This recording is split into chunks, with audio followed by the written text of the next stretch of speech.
Seigneur, bénis ta parole. Donne-moi l'onction afin de la communiquer fidèlement. Atteins ton plan et ton but et permets-moi, Jésus-Christ, par ton esprit, de libérer efficacement ce message. J'ai ainsi prié. Amen. Le thème de mon message, c'est la continuité de l'enseignement que je donnais mercredi. Mercredi, j'ai enseigné sur la place de la croix dans l'élévation et c'est la continuité. Et ce soir, je parle de vider avant d'être envoyé. Dis ça à ton voisin, vider avant d'être envoyé. Juge 6, verset 14. L'Éternel se tourna vers lui et dit: Va avec cette force que tu as et délivre Israël de la main de Madian. N'est-ce pas moi qui t'envoie? Juge 7, versets 2 à 9.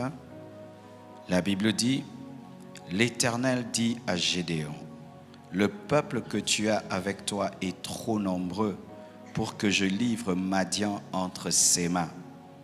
Il pourrait en tirer gloire contre moi et dire: c'est ma main qui m'a délivré. Publie donc ceci aux oreilles du peuple, que celui qui est craintif et qui a peur s'en retourne et s'éloigne de la maison de la montagne de Galade. 22 000 hommes parmi le peuple s'en retournèrent et il en resta 10 000. L'Éternel dit à Gédéon: le peuple est encore trop nombreux, fais-les descendre vers l'eau. Et là, je t'en ferai le triage. Celui dont je te dirai que celui-ci aille avec toi ira avec toi. Et celui dont je te dirai que celui-ci n'aille pas avec toi n'ira pas avec toi. Gédéon fit descendre le peuple vers l'eau. Et l'Éternel dit à Gédéon: tous ceux qui lapperont l'eau avec la langue comme lappe le chien, tu les sépareras de tous ceux qui se mettront à genoux pour boire. Ceux qui lappèrent l'eau en la portant à la bouche avec leurs mains furent au nombre de 300 hommes, et tout le reste du peuple se mit à genoux pour boire. Et l'Éternel dit à Gédéon: c'est par les 300 hommes qui ont lappé que je vous sauverai et que je livrerai Madian entre tes mains. Que tout le reste du peuple s'en aille chacun chez soi. On prit les vivres du peuple et ses trompettes. Puis Gédéon renvoie tous les hommes d'Israël, chacun dans sa tente, et il retint les 300 hommes. Le camp de Madian était au-dessous de lui dans la vallée. L'Éternel dit à Gédéon pendant la nuit: lève-toi, descends au camp, car j'ai les livrés entre tes mains. Nous acclamons la parole du Seigneur. Asseyez-vous.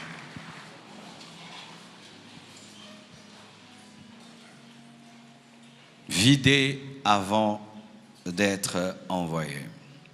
Aujourd'hui, Dieu va parler à un homme qui va être propulsé à une autre dimension.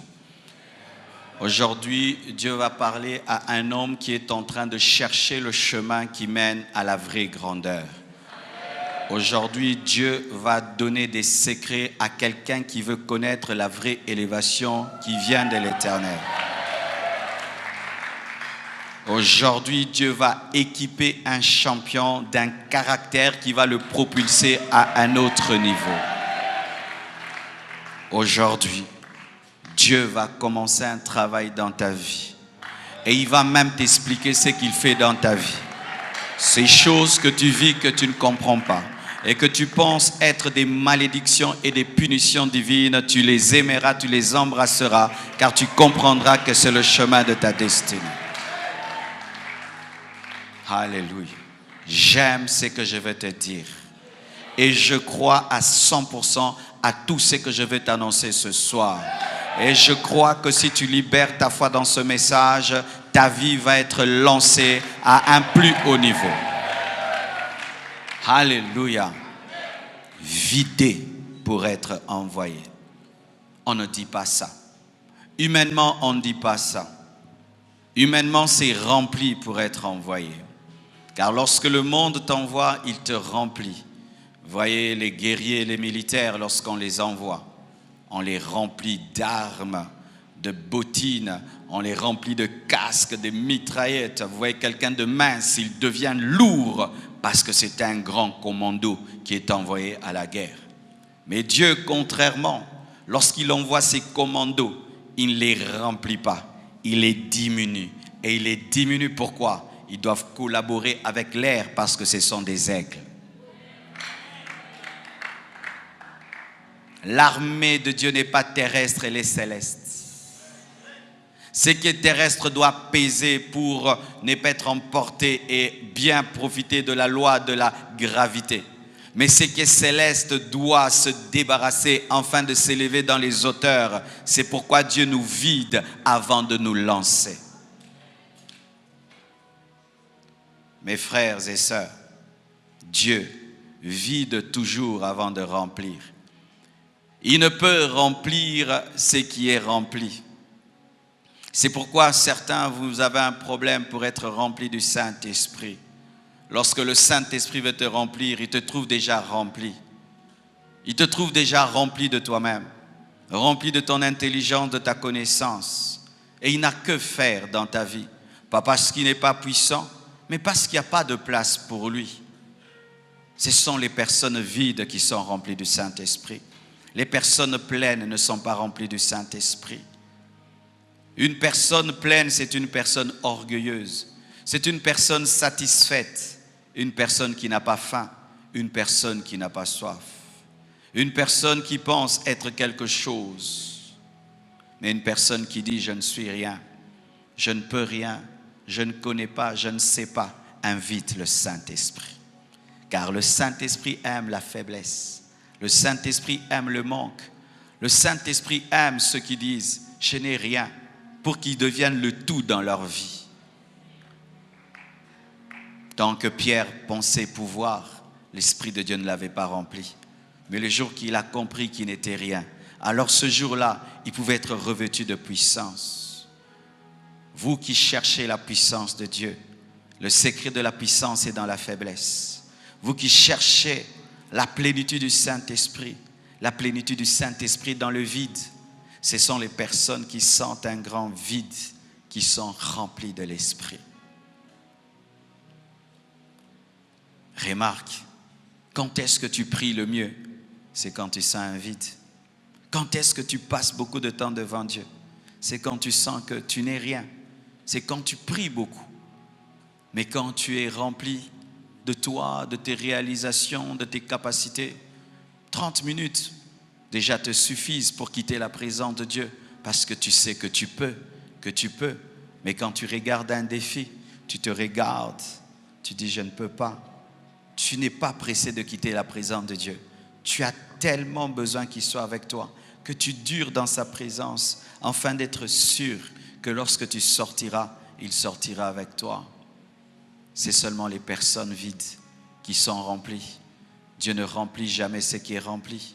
Il faudrait que tu te vides de toi, de ton orgueil, de ton rationalisme pour que l'Esprit parvienne à te remplir. Des fois, tu vois tel à gauche est rempli et toi, tu n'es pas rempli. Et tu dis, Seigneur, pourquoi lui, pas moi? Mais regardez même dans les cultes, les personnes qui ne sont pas remplies de l'Esprit, ce sont celles qui ouvrent les yeux, qui sont en train de regarder, de réfléchir. Et si je tombais? Et si ceci? Et si ceci? Et ceci? Et puis l'Esprit ne peut les remplir parce qu'elles sont déjà remplies d'elles. Mais celles qui s'oublient et qui oublient leurs voisins, leur rang et tout, du coup, elles reçoivent toujours quelque chose. Dieu est un cultivateur et il sarcle toujours avant de planter. Chaque fois qu'un cultivateur veut planter, il prend la bêche, il prend la houe et il commence à travailler la terre. Tu peux croire qu'il est énervé contre la terre alors que ça, c'est sa manière d'aimer la terre. Il aimerait que la terre ne puisse pas recevoir en vain la sémence. C'est pourquoi il sarcle la terre. Et Dieu ne veut pas que tu reçoives ce potentiel pour rien. C'est pourquoi il te brise. C'est pourquoi il te taille. Il ne veut pas que tu reçoives le don spirituel pour rien. C'est pourquoi il te taille. C'est pourquoi il te brise. Il sait que s'il te donne un don de miracle sans te briser, ça va te tuer. Il sait que s'il te donne un don de puissance sans te briser, ça va te tuer. Il sait que s'il te donne une grande intelligence sans te briser, ça va te tuer. Il sait que s'il te donne un don de révélation sans te briser, ça va te tuer. Il sait que s'il te donne la richesse sans te briser, ça va te tuer. Le cultivateur sait que s'il ne sarcle pas la terre, la sémence va rester au-dessus de la terre et elle ne va pas s'enfoncer et les oiseaux vont la voler. C'est pourquoi il prend le temps de taillader la terre, de faire des faisceaux sur la terre pour que la graine puisse être cachée dans les profondeurs et puisse germer dans les profondeurs. Des fois, tu dis à Dieu, Seigneur, donne-moi aussi un don. Mais aussi une graine, mais aussi une graine. Mais lui, il sarcle, et il sarcle encore. Seigneur, plante, sème. Ne sois pas plus intelligent que le cultivateur. Il sait ce qu'il est en train de faire dans ta vie. Sois patient. Il va mettre une graine qui va produire un chêne, un grand arbre. Mais laisse-le sarcler.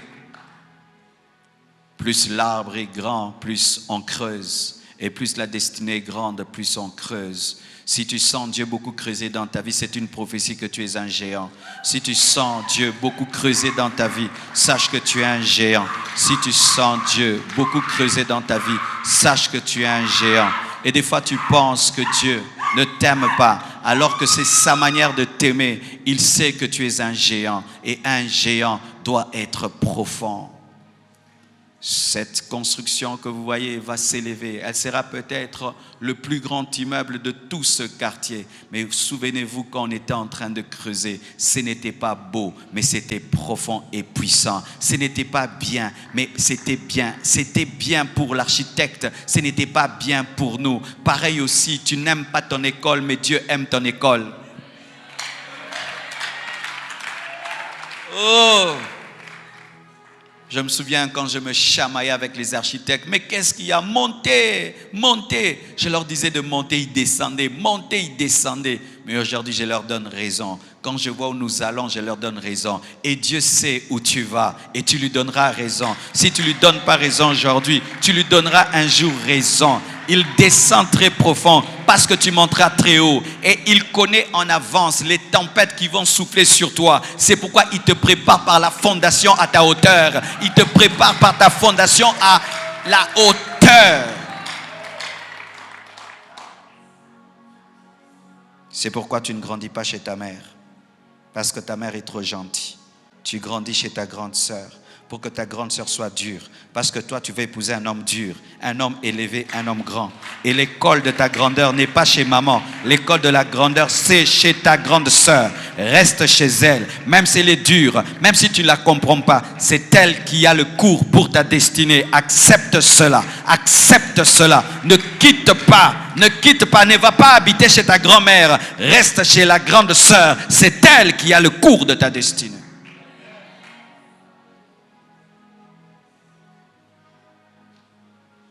C'est chez la sentinelle qu'on apprend à être reine.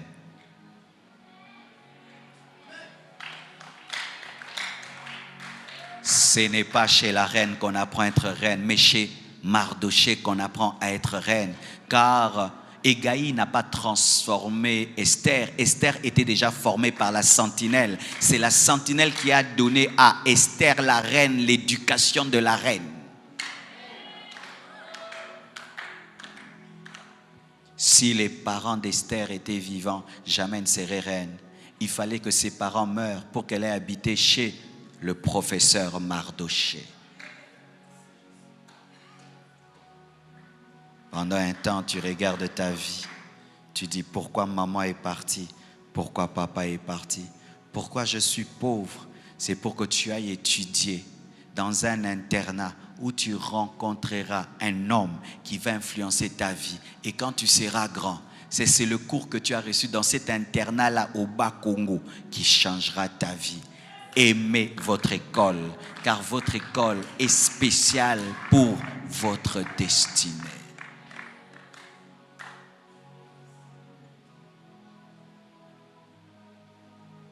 À l'école, on est à 50 et on a le même professeur.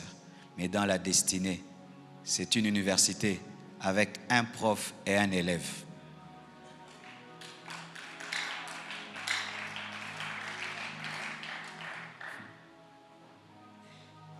C'est pourquoi ce qui t'arrive n'arrive qu'à toi. Ça n'arrive pas à deux personnes. Personne n'a ta vie. Personne n'a ton école. C'est pourquoi des fois tu te sens seul. C'est parce que dans cette école, on est seul. Seul avec le professeur. Chacun de nous ici est seul. Chacun de nous. Même si tu es marié, tu as une école particulière. Esther avait son école, Assérus avait son école. Tu peux avoir un grand frère, mais tu as ton école. L'école d'Eliab n'était pas l'école de David. Ils avaient le même père, mais chacun avait son école. Même si vous venez en groupe à l'église, vous n'aurez pas une école en groupe. Et même si vous êtes dans un même département, vous n'aurez pas la même école.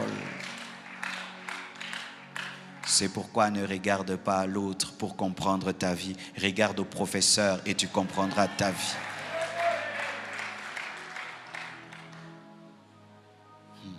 Un jour, Jésus-Christ parle à Pierre, m'aimes-tu, m'aimes-tu? Et pendant qu'on lui donne le cours de sa destinée, il regarde Jean et il dit, et c'est lui-ci. Jésus lui a dit, ça ne te regarde pas. Ça ne te regarde pas. Chacun a son école. Des fois, il arrive de dire à Dieu, Seigneur, pourquoi moi 10 ans, lui 5 ans? Parce que tu es unique. Tu es particulier.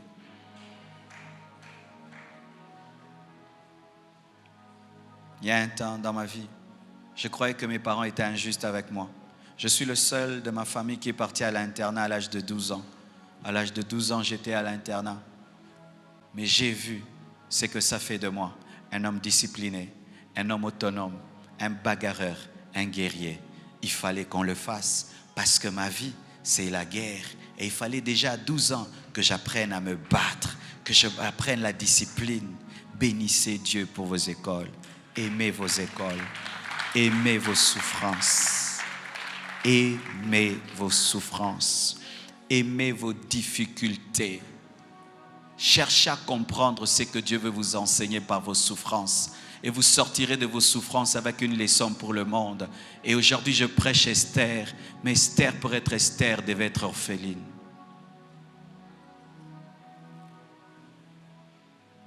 Dieu forme toujours avant d'envoyer. Dieu ne peut pas t'envoyer sans te former, mon frère.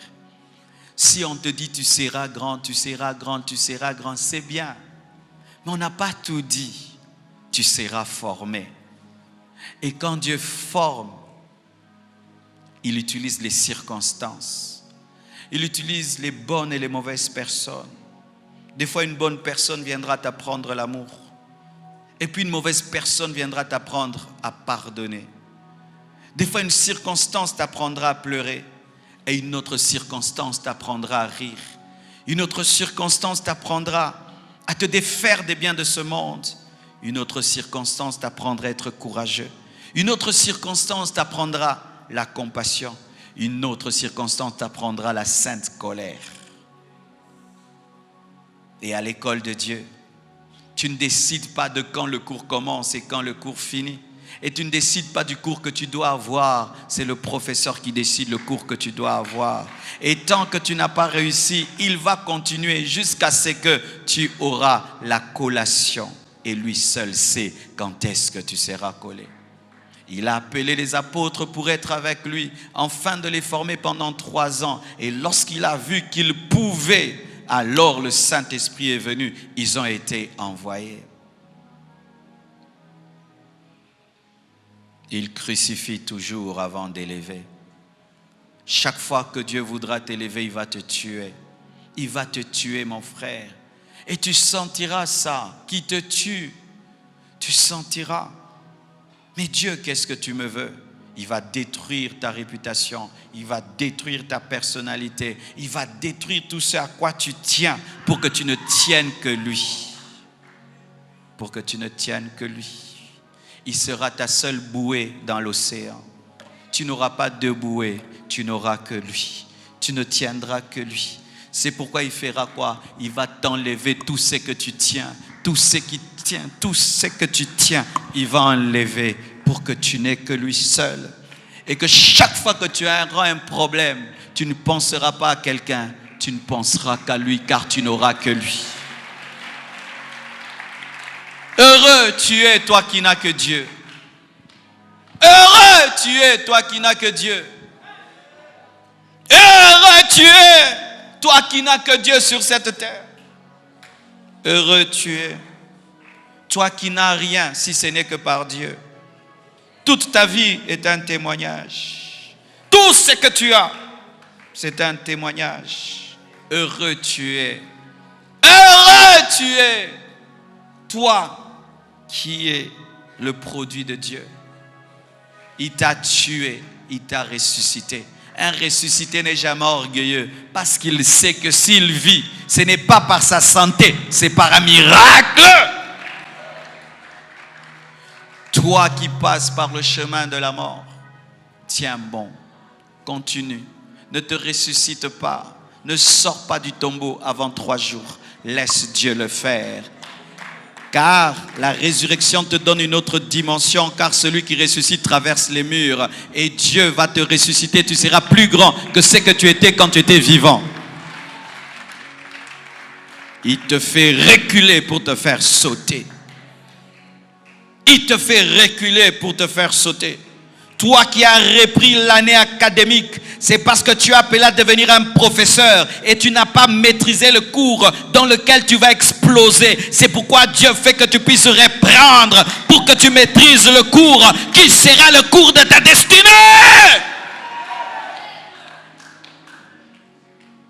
Tiens bon, ne lâche pas. Dieu rend toujours faible avant de rendre fort. Il l'humilie toujours avant de glorifier. Tu ne connaîtras jamais la gloire sans vivre l'humilité. La gloire sans l'humilité n'existe pas. La gloire sans l'humiliation n'existe pas.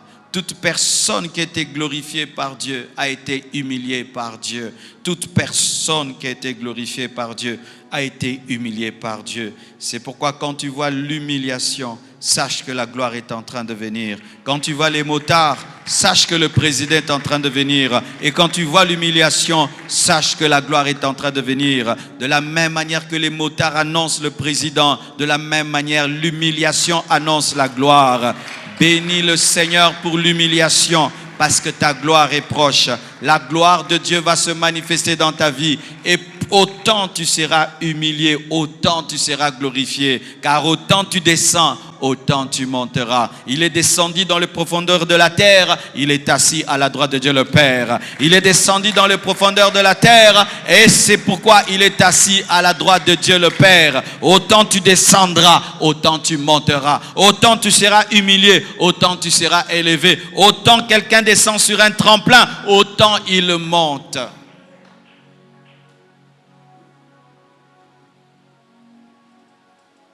Mes frères, Gédéon a vécu cela. Gédéon était un jeune homme. Dieu l'appelle et l'appelle vaillant héros.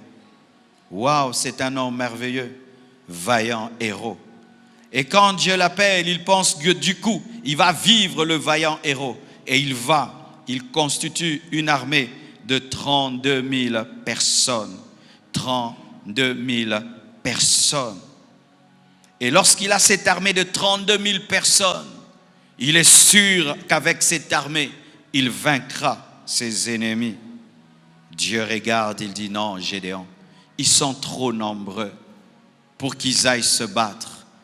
Ils vont prendre la gloire contre moi. Tu dois dire aux peureux de s'en aller. Et combien s'en vont? 22 000. Dieu t'envoie dans une guerre. Il demande à 22 000 personnes de partir. Ce Dieu-là veut ta mort. Dieu le dégonfle.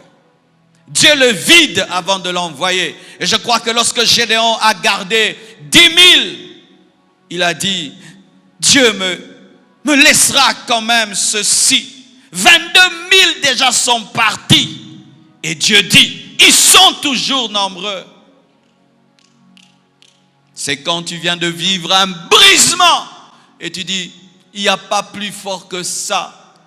Mais Dieu dit, tu es encore vivant. Il te brise encore. Car des fois, après avoir vécu un dépouillement dans la vie, nous pensons avoir atteint l'étape ultime. Mais Dieu, quand il vient vérifier, il trouve encore la chair. Il te crucifie encore. C'était ça, Gédéon. Quand il garde 10 000, il dit, Dieu me laissera 10 000. Il ne veut pas ma mort. Dieu dit, envoie-les boire de l'eau. Et lorsqu'ils vont boire, Dieu donne un signe. Ceux qui vont s'agenouiller pour boire, ceux qui vont se comporter comme des civils pour boire, tu les mettras de côté. Mais ceux qui resteront debout et qui prendront l'eau et l'amèneront à leur bouche, tu les garderas. Je crois que Gédéon priait dans son cœur et disait, oh Dieu, qu'il y ait plus de gens qui vont rester debout que des gens à genoux. Mais il remarque quoi? Sur 10 000, 9 700, c'est à genoux. Imaginez, tu es un général, tu avais 32 000 militaires, tu perds 22 000. Qui les chasse? Celui qui t'envoie. Et tu gardes 10 000.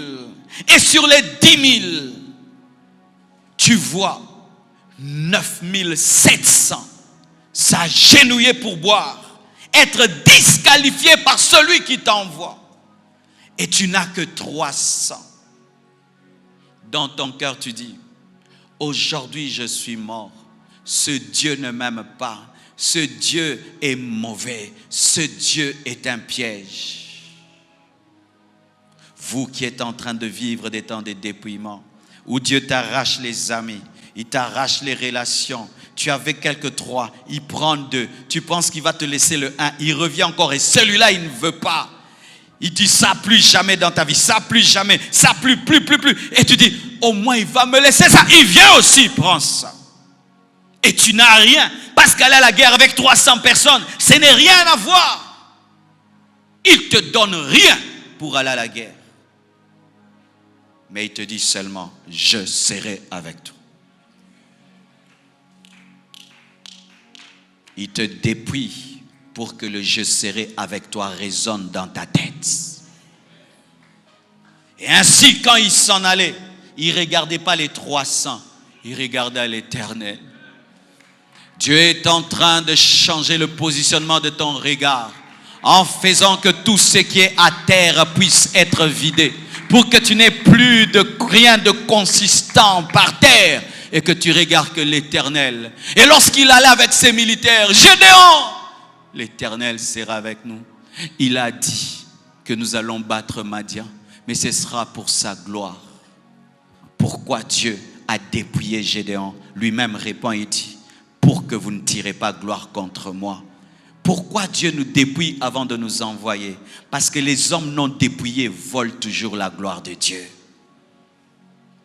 Un homme qui va avec sa force servir Dieu, il va dire, j'ai des diplômes, c'est pourquoi j'ai réussi. Je suis beau, c'est pourquoi j'ai réussi. Je suis capable, j'ai réussi. C'est pourquoi Dieu fait que ton intelligence ne te donne pas le travail, que tes relations ne te donnent rien du tout. Ainsi, quand il te donnera, tu diras, ce n'est pas mon intelligence, ce ne sont pas mes relations, ce n'est pas ma famille, c'est rien du tout. C'est l'Éternel, c'est l'Éternel. Ne fais jamais le suivi des 22 000. Ne fais jamais le suivi de 9 700. Garde les 300. N'allez jamais prendre ce que Dieu vous enlève. Car lorsque Dieu t'enlève l'armure de Saoul, ne va pas la rechercher. Tu n'en as pas besoin. Tu n'en as pas besoin. Tu n'en as pas besoin. Tu n'en as pas besoin. On ne peut pas vaincre Goliath avec des armes naturelles. On ne peut le vaincre que par des armes spirituelles. Mais les armes spirituelles souvent ne sont pas puissantes aux yeux des hommes, mais elles sont puissantes par l'onction du Saint-Esprit. Et si Dieu t'a enlevé l'armure de Saoul, c'est parce parce que tu n'en as pas besoin. Je dis tu n'en as pas besoin. Je dis tu n'en as pas besoin. Tu n'en as pas besoin. Ne t'encombre pas quand Dieu te dépouille. Ne reprends jamais ce que Dieu enlève. Tu n'en as pas besoin. Car si tu vas lutter contre Goliath avec un bouclier contre son bouclier te tuera.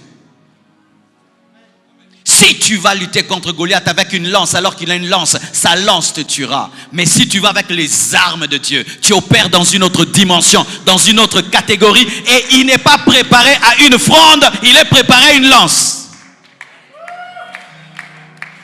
L'école de Dieu fait de toi une énigme, un point d'interrogation pour Satan.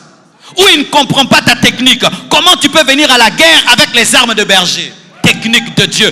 Puis où? Dans le brisement. Oh, donne-moi l'amen. Donne-moi l'amen. Ne change jamais les méthodes que tu as reçues dans le secret en public. Garde les choses que Dieu t'a révélées en public. Garde les choses qui t'ont donné la victoire dans le secret. Et ne les change jamais en public. Car lorsque tu changes les méthodes, tu as changé la formation. Si toi, Dieu t'a formé, c'est dans la chanson que tu touches le cœur de Dieu. Chante. Si toi, c'est quand tu pleures que tu touches le cœur de Dieu. Mon frère, pleure. Si toi, c'est dans le jeûne que tu es efficace, jeûne. Ne suis pas celui qui mange. C'est ton école, c'est ton arme, c'est ta formation, c'est ton école, c'est ton arme, c'est ta formation. Ne jette jamais ta fronde parce qu'on te donne une lance. Tu ne sais pas l'utiliser.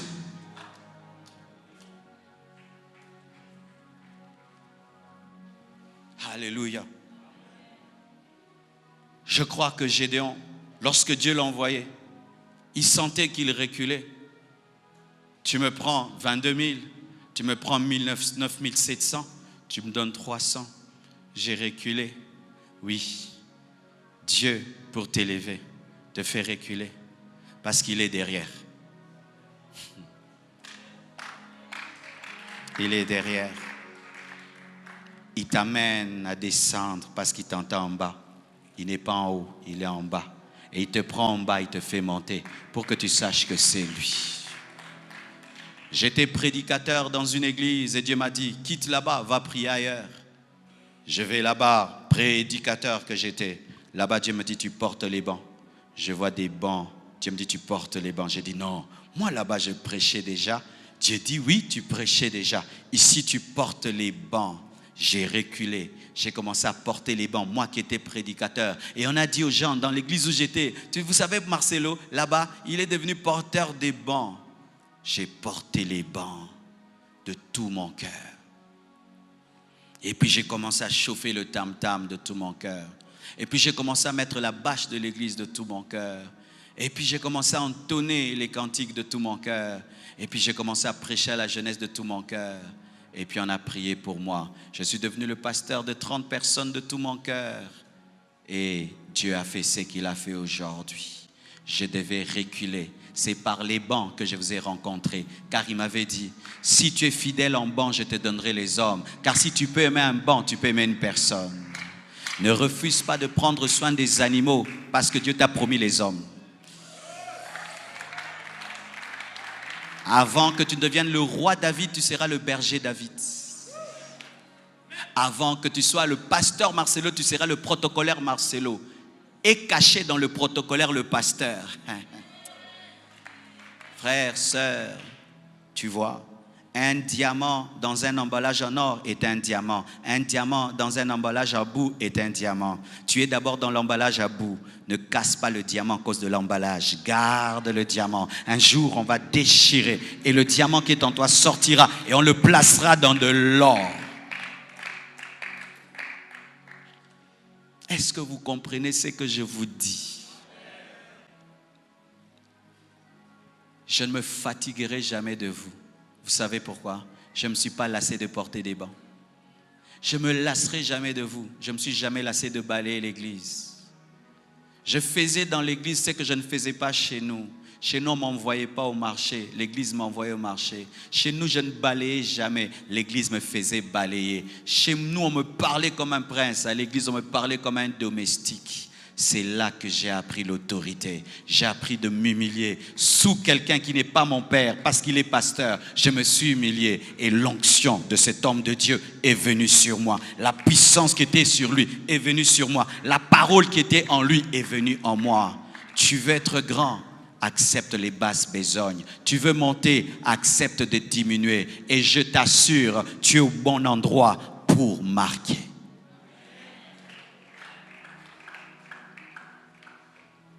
Chaque fois que tu es dans l'orgueil, tu es sur la terre. Et sur la terre, il y a des embouteillages. Mais quand tu entres dans l'humilité, tu es dans les airs. Et dans les airs, il n'y a pas d'embouteillage. Avez-vous déjà vu l'embouteillage des oiseaux? Non. Avez-vous déjà vu l'embouteillage des avions? Non. Il y a assez d'espace dans les airs pour que ceux qui sont dans les airs ne puissent jamais se tamponner, se cogner. Mais sur la terre, il y a tellement d'orgueilleux, des gens avec des mauvais caractères que nous nous rencontrons. Mais si tu ne veux pas qu'on puisse te déranger, monte dans l'humilité. Et tu vas évoluer dans un domaine où les gens sont rares et jamais personne ne te bloquera, jamais personne ne te stoppera.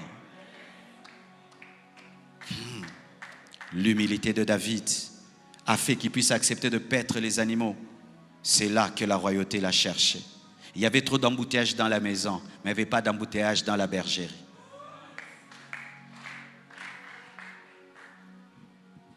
Si dans cette église, je vais élever la personne la plus humble de l'église, c'est facile. Je vais seulement dans les toilettes, je m'assieds là, je vais la trouver. Je vais la trouver, je vais la trouver, je vais la trouver. Je suis en train de prophétiser sur la vie de quelqu'un. Je le sais de plus profond de mon cœur, je le sais. Ne lâche pas mon frère, ne lâche pas ma soeur. Tiens bon. Et souvent, tu sais, à l'école de Dieu, Dieu veille toujours que personne ne voie. Dieu veille que tu fasses des choses. Tu acceptes des choses terribles. Personne pour te féliciter. Personne pour t'acclamer. Personne pour reconnaître tes mérites. Tu regardes à gauche, à droite, personne. Ma soeur, Dieu voit, quand tout le monde dort, c'est toi qui laves les assiettes de votre maison. Tout ce que tes sœurs refusent, toi tu le fais. Ils voient. Tout ce que les autres fuient, toi tu l'acceptes.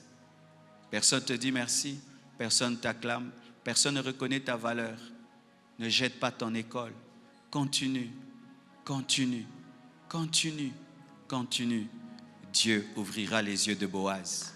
Boaz te verra. Boaz te verra. Un jour, Dieu permettra qu'on voie. Mais pour l'instant, Dieu ne permet pas qu'on voie. Car si on voit, tu vas t'arrêter. Alors que la formation n'est pas finie. Continue à faire dans le secret. Ce que tu fais, sans aucune acclamation, sans élévation, sans félicitation, sans reconnaissance ni gratitude. Il fait même que des fois, tu ne fasses cela que lorsqu'il n'y a personne. Parce qu'il veut tester ton cœur dans le domaine de la reconnaissance. Un homme qui est mort n'attend pas qu'on lui dise merci. Un homme qui est mort n'attend pas la gratitude. L'attente de la gratitude est le signe que tu n'es pas mort à toi-même. L'attente de la reconnaissance est le signe que tu n'es pas mort à toi-même. Dieu veut t'amener à un niveau où tu n'attends rien de personne. Ni l'amour, ni la haine, ni la reconnaissance, ni rien du tout. Tu vis que pour Dieu. Un autre homme, Moïse, a vécu cela. Moïse a grandi chez le Pharaon. Il a reçu l'une des meilleures éducations en Égypte. Il a été élevé comme un futur pharaon, un prince. Mais au fond de lui, il avait le sang juif. Et lorsqu'il est devenu grand, la Bible nous dit, il a vu un Égyptien frapper un juif. Et il est venu, il l'a tué. Il a senti qu'il avait l'appel d'un libérateur. Il avait un appel d'un libérateur. Et il a cru qu'avec sa connaissance, sa force, ses muscles, parce que c'était un militaire, il pouvait libérer Israël. Et il était allé avec sa petite force du prince Moïse, du futur pharaon Moïse. Et il veut libérer Israël. Il a l'appel, mais il n'a pas la formation. Il a l'appel, mais il n'est pas brisé. Il a l'appel, mais il n'a pas le caractère. Il a l'appel, il n'a pas l'onction. Il a l'appel, il n'a pas la révélation du Dieu qui l'appelle. Car tu peux être appelé par Dieu, mais tu ne connais pas le Dieu qui t'appelle. Et il va dans cette ignorance et dans cette suffisance, étant charnel. Il libère un juif, mais ça se retourne contre lui. Parce qu'un autre jour, il voit deux juifs se chamailler. Il vient les séparer. Ils lui disent, qui t'a établi sur nous? Veux-tu nous tuer comme tu as tué l'Égyptien? Il se rend compte que Pharaon allait le tuer. Pris par la peur, il s'enfuit dans le désert afin de sauver sa vie. Et là, Dieu le prend. Il l'amène à l'école pour briser le prince qui est en lui. Pour briser l'odeur de l'Égypte qui est en lui. Briser l'homme fort qui est en lui. Briser le soldat qui est en lui. Briser l'homme indépendant qui est en lui. Pendant 40 ans. 40 ans.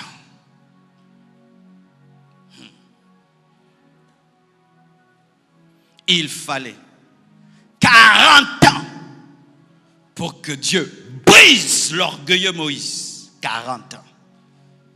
Brise le militaire Moïse. Brise le prince Moïse. 40 ans. Après toutes ces années, Moïse devient un berger. Il a oublié même qu'il était un prince. Il n'a plus l'odeur d'un prince, ni la démarche d'un prince. C'est un berger. Il prend soin des brebis. Lui qui prenait soin des hommes, qui régnait sur les hommes. Et là, avec les brebis, en train de travailler pour Jéthro, son beau-père. Quelle humiliation! Dans cette humilité brisée, oubliant même le chemin de l'Égypte, il voit de loin un buisson ardent. Il voit un arbre qui est en train de brûler, mais sans se consumer. Dieu lui révèle que mon peuple souffre, mais sa souffrance ne le tuera pas. Et il s'approche. Il veut s'approcher comme il s'approchait dans le palais du roi. Dieu lui dit, Moïse, enlève tes sandales, car ce lieu est saint. Il commence à recevoir une formation particulière. Et écoutez, quand Dieu envoie le grand Moïse, le prince, celui qui pensait qu'il pouvait, il dit, qui suis-je? Qui suis-je? Il était brisé. Qui suis-je, moi, pour aller libérer? Qui suis-je? C'est seulement celui qui dit, qui suis-je, qui entend, je serai. Quand il a dit, qui suis-je? Dieu lui dit, je serai avec toi. Celui qui dit, qui suis-je, reçoit la révélation de je suis. Jamais tu ne recevras la révélation de je suis si tu ne dis pas, qui suis-je? Il a dit qu'il bégayait, mais depuis longtemps il bégayait. Le brisement te rend conscient de tes faiblesses. Mais lorsqu'il était orgueilleux, il était conscient de sa force. Mais quand il était brisé, il était conscient de ses faiblesses. Il était conscient de ses vides. Qui suis-je? Dieu complète à présent son vide. Il ne sait pas parler, Dieu lui donne Aaron. On ne donne Aaron qu'à celui qui dit, je ne sais pas parler. L'aide du Saint-Esprit est donnée à celui qui dit, je ne suis pas fort. L'aide du Saint-Esprit est donnée à celui qui dit, je ne sais rien. L'aide du Saint-Esprit est donnée à celui qui dit, je ne peux rien.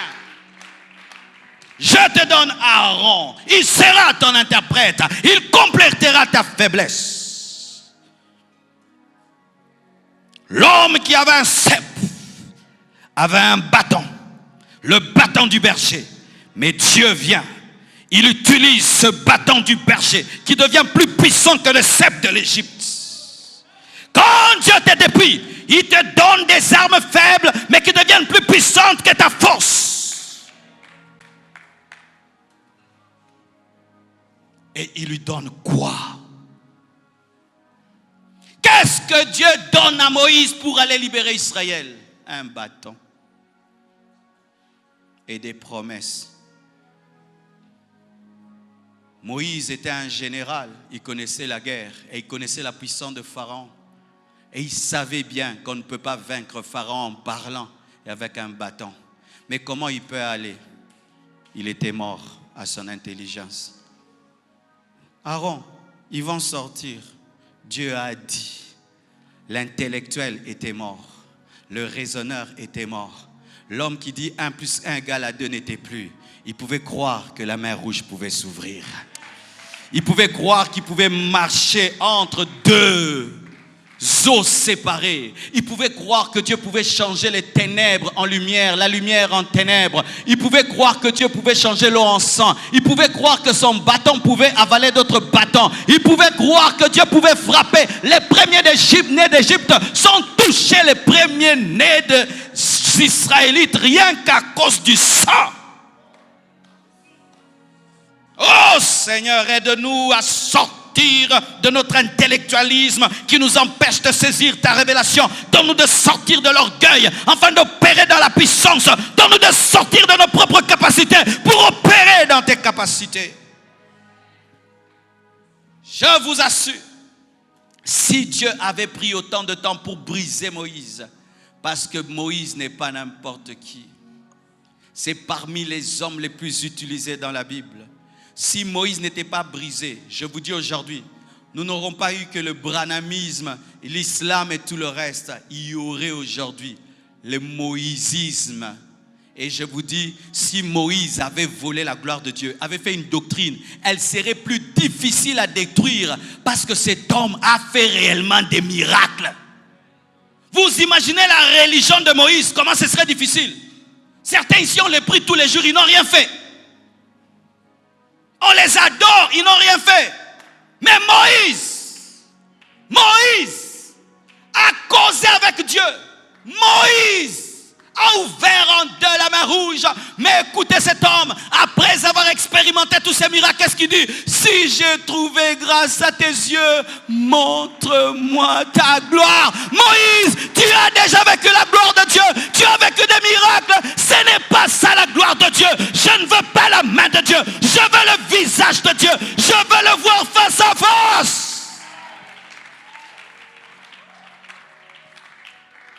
Cet homme était brisé.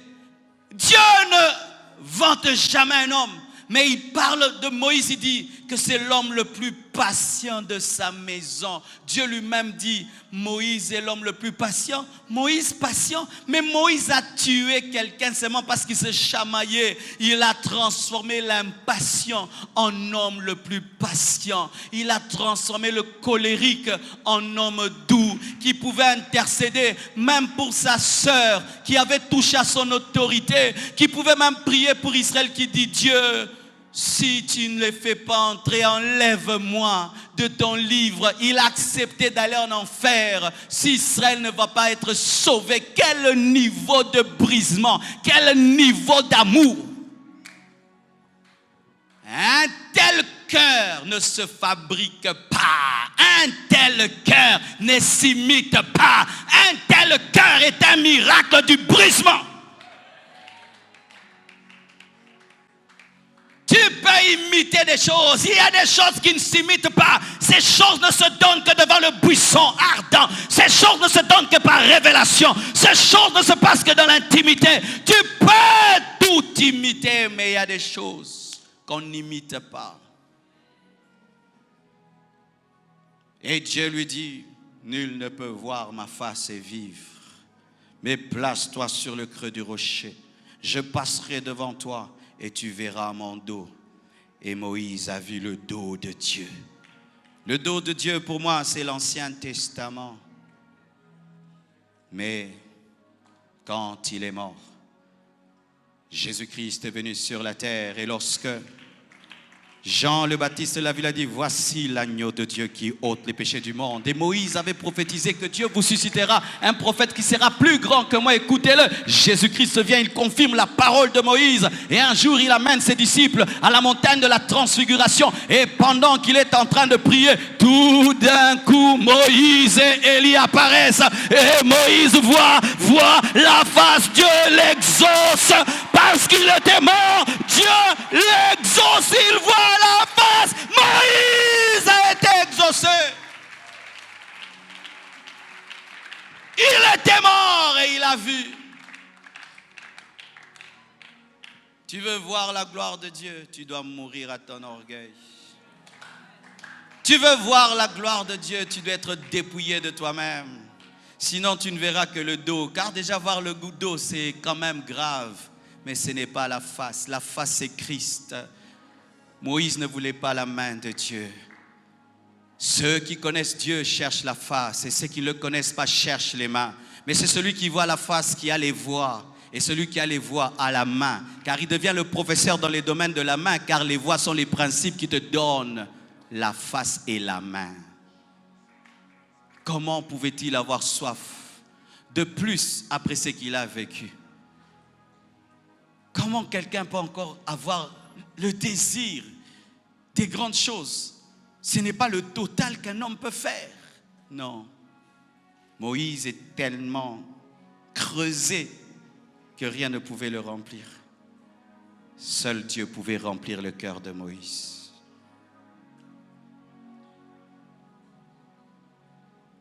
Bien-aimés frères, sœurs,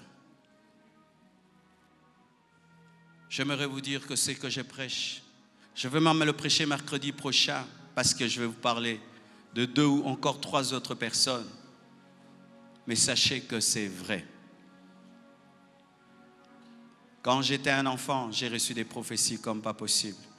Les gens me disaient, Marcelo, au-delà des mers, au-delà des océans, tu iras prêcher. Un jour, le pasteur Dallot m'appelle et je monte devant. Il me dit, Marcelo, Dieu va t'utiliser plus que moi. Imagine, je suis comme ce jeune frère. J'invite le frère, je lui dis, si tu vois, Dieu va t'utiliser plus que moi. J'ai dit, comment ça, moi, plus que toi? Comment? Ça a commencé où? Là. Mais pour que cela devienne réalité, mes frères, j'ai passé par des moments où j'ai failli abandonner. Des moments difficiles. Il m'arrivait des fois de prêcher sans avoir mangé et de finir de prêcher et je ne mange pas. Il m'est arrivé dans ma vie de prêcher. Quand j'écris, je ne vois plus rien, du noir tellement que j'ai faim. Il m'est arrivé de vouloir prêcher, je n'ai pas d'habit à porter. Je me souviens une fois, je suis allé prêcher dans une église à Massina. On m'avait prêté les chaussures, mon oncle m'avait prêté ses chaussures en daim. Je me souviens même. J'ai tapé fort pendant que j'ai prêché. Et la semelle est restée. Quelle honte j'étais. Je ne pouvais pas rentrer. Je me suis cloué sur la chair. Je restais là pour que la semelle ne se voie pas. Quand on a fermé les yeux, j'ai tiré. Je suis allé m'asseoir et je ne bougeais pas. Les fidèles me saluaient, j'étais assis. Tout le monde est parti, j'étais assis. J'attendais que l'église se vide. Et je suis rentré avec ces genres de chaussures. Tu viens de prêcher l'évangile. Tu as entendu des promesses. Dieu fera, Dieu fera. Et quand tu veux lâcher, et tu veux même douter, tu entends la voix de l'Esprit te dire, c'est vrai, c'est vrai. Ça va commencer où? C'est vrai. Ça va commencer quand? C'est vrai. Ça va commencer comment? C'est vrai. C'est vrai. Continue. Continue. Sois patient. Sois endurant. Sois persévérant. Et petit à petit, petit à petit, petit à petit. Et je ne peux pas même dire que j'ai vécu le 1/10 de ce qui est dans mes cahiers. Mais je peux vous rassurer, mes frères. Ne trichez jamais à l'école de Dieu. Restez dans l'école. Même si Dieu te fait mal, fais comme les enfants. Un enfant, tu peux le gifler. Quand il pleure, il court toujours dans tes bras. Il pleure dans les bras de la mère qui l'a tapé. L'enfant court toujours vers maman. Même si tu as mal, même si c'est bizarre, pleure dans les bras de Dieu. Persévère dans ses bras. Un jour, mon frère, tu comprendras que Dieu n'était pas contre toi. C'était ton école. Car c'est seulement dans le feu de l'épreuve que tu trouves ton message. Car tu ne diras pas des choses que tu as entendues. Tu diras des choses que tu as vécues. Que Dieu vous bénisse abondamment.